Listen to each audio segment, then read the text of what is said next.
Well, Gus's death scene is something that my writers and I talked about for many, many months before it came the day that we actually shot it. When even Vince mentioned that you're finally going to go, we have to do it. It's just right for the story. I said, it's right for the story. Let's go big. And there were many thousands of man-hours spent talking with various experts in their various fields, including Bill Pulowski, our visual effects supervisor, and Greg Nicotero and Howard Berger, our prosthetic, makeup, and sculpting whizzes, geniuses. Initially, my gut reaction was, okay, we need two pieces to really do this the right way. We need the prosthetic on the actor, and we will recreate as much as we can what it would look like to have half of the face missing. But I also recommended that we make a bust. We take a head cast of Giancarlo and sculpt the detail into it, not having to worry about the real actor's bone structure and everything, but actually sculpting in the clay head. So Giancarlo came up to the shop. We did a full head cast of him. It was a very interesting process to not only get my head cast and figure out what that look may be. From there, John Wheaton, who was our designer, we did a bunch of Photoshop renderings. The ear missing, the ear still there, the jaw missing, the jaw still there, the eye there. A bunch of ideas for Vince to look at. And Vince and all of us would look at it, all the writers and the producers, and we'd all talk about it, and then we'd give him Vince's notes and everybody's thoughts, and they'd make adjustments. So that process took a little bit of time. I think the thing that's most important is always have a 3D representation of what we're doing. Instead of, you can only get so far with Photoshop design work. So we sculpted a bust. Garrett Immel created this sculpture based on the artwork that we had showed Vince, and it was anatomically correct. You know, we put the bones where the bone should be, the jaw, the blown off jawbone, the eye socket, all that stuff. We matched as anatomically correctly as we could to what Giancarlo's real face looks like.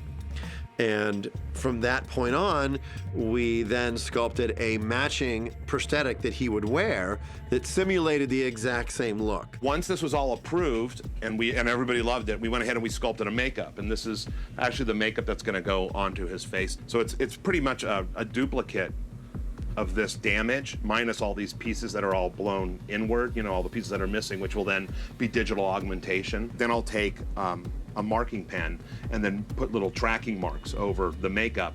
That way the digital guys can then map sections that are here onto that makeup. It's a great use of doing practical makeup effects and digital effects, combining them together, because the plan is obviously that when the audience sees this, they will just be blown away by what has just happened to one of the main characters.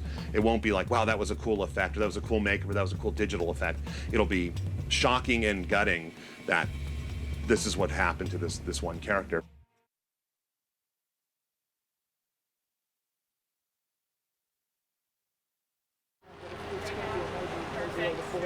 The day we shot this in the abandoned, this really was an abandoned nursing home that we shot in. It was quite a tense day for me. I was pretty nervous that day, and I was a little on edge because I knew I was running out of time. As always, when you're directing, you're running out of time. You're running short of time to get all the things that you want to get shot. Am I correct in assuming he's calling me from inside saying everything's cool? Yes, he is. Very busy day. You know, I have a lot of makeup to go through. We have the first shot where I can just be sort of natural and normal, if you can call that, getting into the Gus character, trying to find a natural state. The only mark. And you get to go ahead.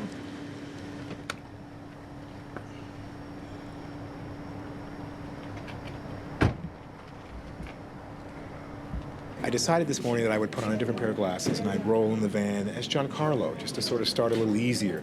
Because as soon as I put on my glasses and start to think about this Gus mindset, I become a little bit manipulative. I get a little more joy out of ordering my egg white omelet. I get a little more joy out of saying, when they knock on my door and say, we're ready for you, closing it back and waiting about 5 minutes and have some anticipation. You know? So it's kind of cool that I'm in this really jolly place right now, but obviously I sink down into a deeper, more darker zone as I get closer to my destination and what I have to do.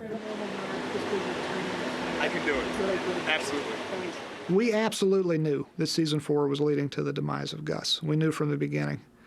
And it was not because we wanted to get rid of Gus Fring as a character, I can tell you that. It was a sad day when we realized that Gus had to go. It's absolutely a big day as producers. I mean, having Vince here, you know, our creator and executive producer here directing is so exciting for the cast and for the crew. But my day will get a bit more grueling as we go on, as I start to make this transformation that I have to make to come to my ultimate demise.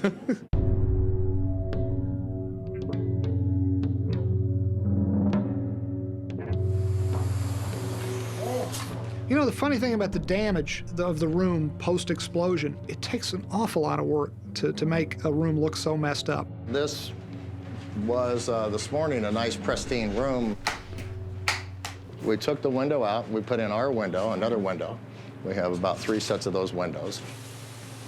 We accidentally put a couple holes in the ceiling here. Now the painters are doing the final touch to make it look like scorch marks besides the explosion, where the paint, you can see where the paint's peeling off the walls just from the heat of the explosion. And this is all done instantaneously, practically. So it's 9:30 in the morning, and we're about done. And there's a real art to this, dressing it in just so that the place looks like a bomb really went off on it. Mark Hansen, my prop master in his prop department, came up with this great wheelchair wreckage so that the wheelchair looks like a bomb went off. You know, ground zero was under the seat of this wheelchair. And I remember looking at this damaged room and being so happy with it. I love the way that what's left of the glass frame is bent, and the way the what do you call them, curtains are blown out, and the ceiling looks great. And honestly, this is the main stuff we're gonna see. Yeah. So once we get around, this all looks great. We went to look at the post-explosion look, and which was thrilling because Vince got there. We couldn't have been happier with it. Okay. Great job. Great job with this. And then dressing in a few last touches. All right. Thank you, guys. Great job. Awesome. Sweet.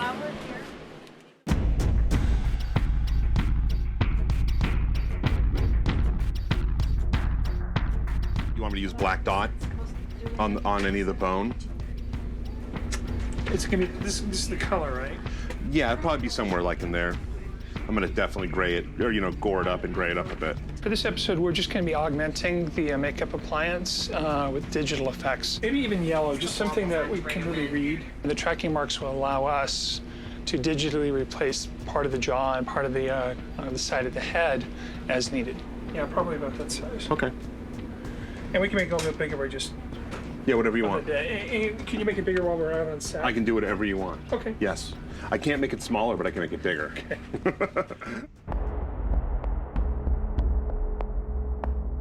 The explosion that happens is a very real-world physical effect of this big steel door being blown off its hinges by a bunch of nitrogen mortars. There's huge canisters of very highly pressurized gas. Today we're going to blow that door out. That's T.O.'s room. And what we have in there is some large air mortars, a lightweight door, a lot of debris. And we're going to do this non-pyro. It's a lot safer. And on cue, we'll blow that door out. We'll drop a picture. We'll drop some ceiling tiles. The light fixtures will drop down all at the same time. That door should end up somewhere where we are, right around here, I think, if all goes really well. What looks like an explosion caused by a bomb is, in fact, a bunch of very powerful mortars releasing gas instantaneously in such a volume and such a quick snap that if you're standing in front of this door when this thing went off, you'd be killed. I think that's it. These 2 panels, Ken, which else is dropping? All 3. We're prepping all of our pieces to fall off the ceiling. We have all remote trips on that stuff for the lights, for the ceiling tiles, for some dust, for some debris. Then when they're done inside and Vince okayed it, which I think he just did, we're gonna go ahead and start getting our air mortars in there and lined up for the door. On cue, Ken's gonna push the button that's gonna trigger all the mortars, which will blow this door off at pretty high speed.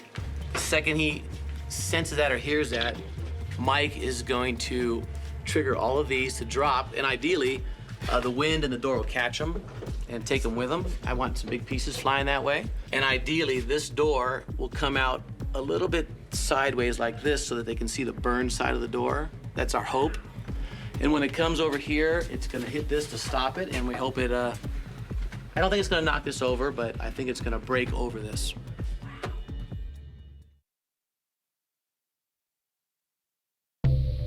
Okay, here we go. Great. Awesome. All right, and this is a makeup shirt? Yes, it is. Okay, cool. Do anything you want. If it doesn't work, No, you it's get a all good. t-shirt. I'm just gonna cover up your pants. Nothing compared to having it applied on the day when Howard Burger came out and we were in the trailer for 4.5 hours actually doing it. All right. Are you comfortable? I am. Now I'm just gonna fit this. Okay. And I cut little striations out of here, just so you can see a little bit. Oh, that's very cool. That way you won't be completely blind, because it actually does get annoying after a while. Okay. What I'm doing right now is we've got the piece glued down. There's still a little blending to be done, but I'm just working on some of the paint work. But yeah, this is kind of the part where it starts to come together. You know, obviously when you have just the foam piece, you're looking at it going, okay, well, I guess this is gonna kind of how it's gonna work. But once it starts coming together, then you kind of figure it out. Very strange, especially in that neck area. Now, a minute ago, it's kind of looking okay around my chin and my lips, but now it looks like it's going away. And from my one eye I have that I can really see through, it really looks like it's gone. I pretty much have seen it all, I thought, but now looking at this, it's really a little scary. As I kept looking in the mirror, it became more and more of an eerie experience, particularly because one half of my face is me and the other half is basically off. Looking at this and talking is very strange, some feeling and sensation. And then there's always this, too. I keep touching that and going, ooh, feels a little funky. And I think that because it's so light, and when I get out there in terms of what I'm going to do, it'll just feel like a big piece of masking tape on my face, which will be great, because then I don't feel any different except for the fact that there's a little something laying on my eyeball. But when I open my eye, I can see through it, so I don't really feel very different, which is what I like. I want to be sort of in shock myself. I have to make it real, and it's up to me to sell it, and for me to believe it is what's important. And right now, I really, truly do, you know, which is really great.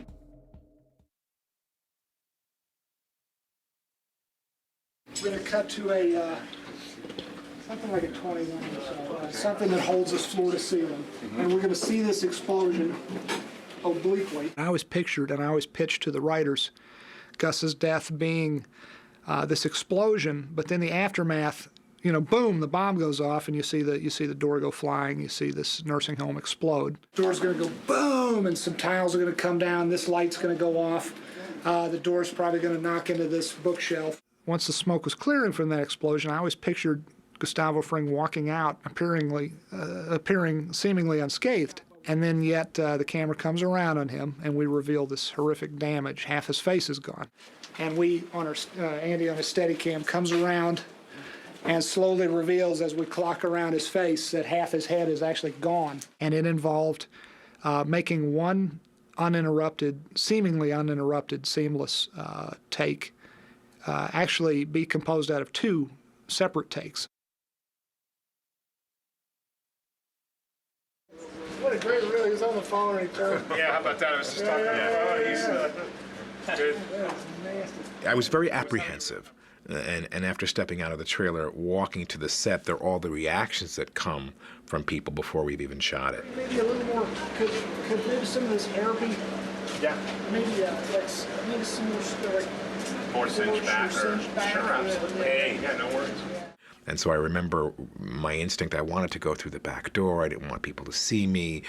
People were like, oh my gosh, what a great job, all these things. And I wanted to be in the moment of the reality and truth of what I had to do. On the last day of shooting episode 13, I wanted to go see Giancarlo's finale as Gus. Mess with me. Bad things happen. I knew that was good. I knew that was coming. When I saw what they were doing, I thought, oh my God. How is it, brother? It's good. Oh, it's better God. now. Much better now. I see you. Show these guys. Yeah. Yeah. No, and I know what it takes to have those kind of prosthetics going on. You have to zen out when you go into prosthetics like that?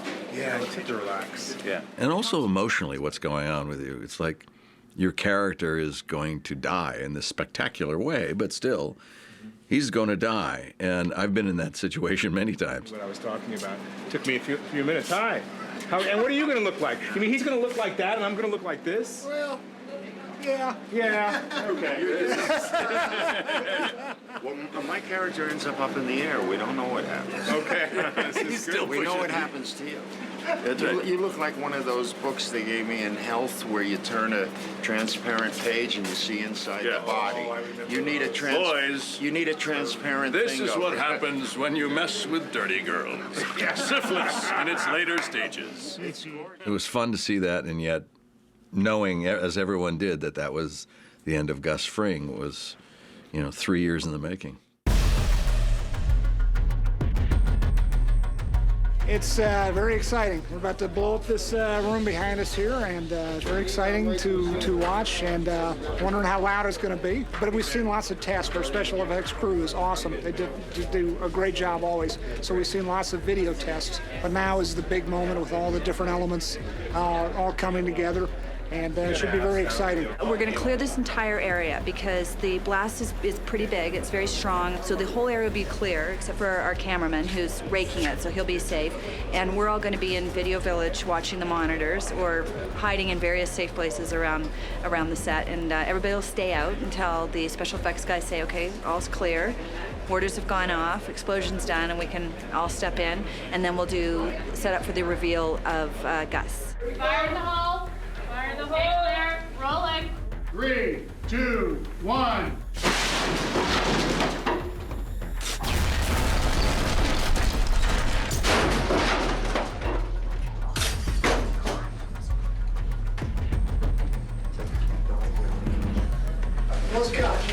So nobody go anywhere. Just freeze.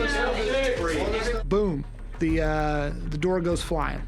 And I say cut. And now comes time for the other take that finishes the sequence. And that shot took 19 takes to get right. Carl, you coming?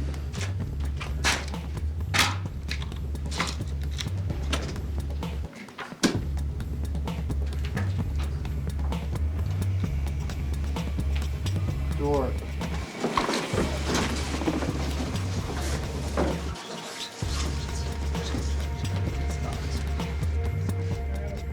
I was pretty embarrassed and edgy that day we were shooting this particular gag.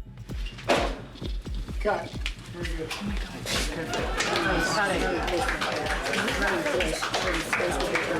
Let's go again. Typically, you do in TV, especially, you do maybe 1, 2, maybe 3 takes, 4 takes. Once you get past 4 or 5, five's okay. Once you get to 6, okay, something special like this, 6, 7, 8, all right. Once you get into the teens, you know something is not working right. Cutting. Once again. Vince is very particular and very specific about what he wants, and there were so many different elements going into this. The smoke. A little big blast of smoke. Let's get a little big chunk of smoke in here. The 2 nurses that come running up, Giancarlo's drop, the adjustment of the tie.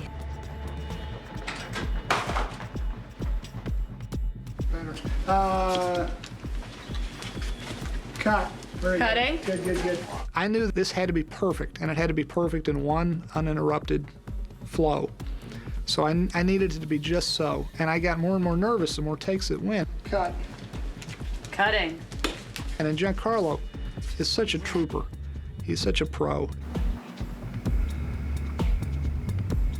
The character of Gus Fring is so strong that you buy that moment of his physical, mental prowess, his intention, his focus. But luckily, take 17 was pretty good. Take 18 was even better. And then take 19 was like, boom, perfect. Cut. Best one yet. Good.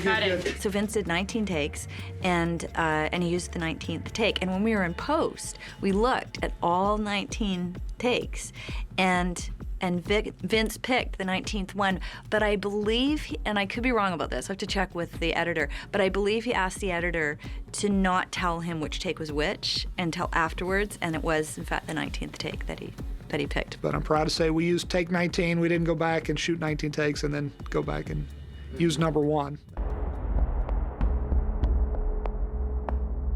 Although it looks like one continuous shot in the final result, it's actually the result of 2 different visual effects shots, a locked-off special effects shot and then an actor performance shot. We shot it with the locked-off camera. We shot the explosion, and it left the debris like right in the middle of the shot. We had to actually move some of the debris out of the way in order for the dolly to push up to the doorway and reveal Giancarlo. So we had to take the explosion elements that were shot in take 1 and insert them and composite them back over what was take 19. That was the final approved shot of the take with the actor. We had to make up appliance on the actor, and we had tracking marks on the side of his head and on his face, which allowed us to use the 3D geometry that we built from the sculpture and then track that onto his head. The shot of Giancarlo on the side where his face is blown is replaced with a digital scan of the model that was originally created by Greg Nicotero and K&B. It's all one, beautiful, horrifying, scary piece that works so well, and it's just such a dramatic and amazing end for Gus. It's just a great way to say goodbye to him. This explosion was a marriage of many different areas of expertise, both in physical special effects and in makeup and in digital visual effects. I never imagined such a fantastic death. But then again, I never imagined all the artisans who came together to make it work for television. So it's made history now. But just the sheer work that goes into this, just astounding. How amazing to be able to capture that moment and have it